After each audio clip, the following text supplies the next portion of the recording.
Remember when Joker was the talk of the town? Critics raved, Joaquin Phoenix won the Oscar, and people couldn't shut up about how deep it was. Well, strap in folks, because Joker Folie is here. Except this time, it's a musical. That's right, Gotham's clown prince of crime has traded his murder spree for some jazz hands. And I'm the tipsy critic, here to guide you through this spectacle cocktail in hand, of course. So there I was, feeling pretty smug. I had my ticket to see Folie in glorious ScreenX 3 walls of Gotham madness. I grabbed some overpriced nachos, slammed a couple of cocktails, and thought, this is gonna be great. Cut 2, the movie starts. Arthur's brooding in Arkham Asylum, and bam! 10 minutes in, they break into song. Did I know this was a musical? Absolutely not. Did I spill my drink out of shock? Also, yes. Folks, the Joker went full Broadway, and no one thought to warn me. The story picks up right after Arthur's murder rampage in the first movie. He's locked up in Arkham, being all broody when he meets Dr. Lee Quinzel, played by Lady Gaga.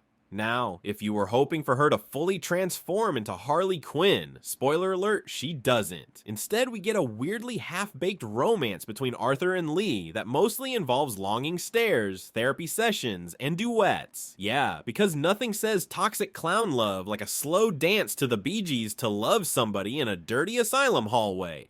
The movie's big dramatic tension comes from Arthur's trial, where he has to defend himself for, murdering people. But don't worry, he still finds time to slip into his Joker makeup and serenade the courtroom. Oh, and at one point, he impersonates a Southern lawyer. Why? Your guess is as good as mine. Let's talk about the musical numbers. First of all, shout out to Gaga. Her vocals are phenomenal as expected. She belts out classics like Bewitched, Bothered, and Bewildered like she's gunning for a Grammy.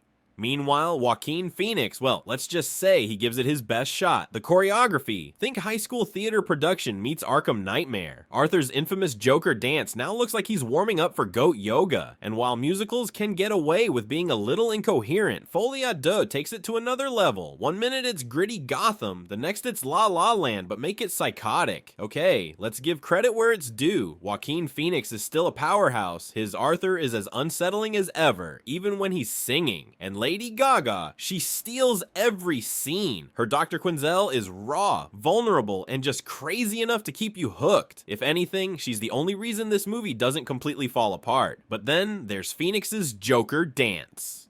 Look, I loved the stairs scene in the first movie, but this time around, it's like he's auditioning for a yoga infomercial. Somebody tell Todd Phillips that virtuosity isn't the same as flailing, okay?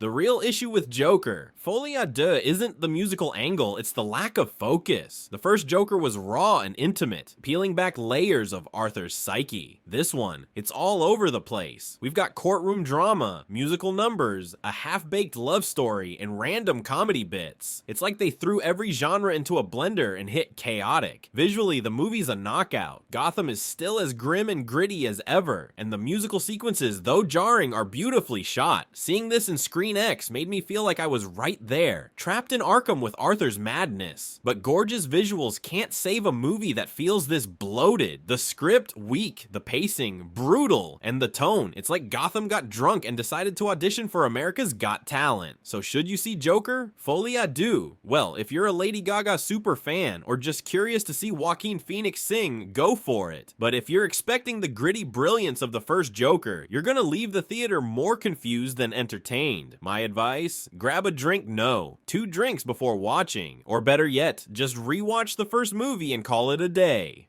Final rating, 3 out of 10. And honestly, I'm being generous because Lady Gaga's voice is still stuck in my head. Thanks for tuning in to The Tipsy Critic. Don't forget to like, subscribe, and comment below with your favorite chaotic musical moment or just roast me for hating this movie. Cheers, Gothamites!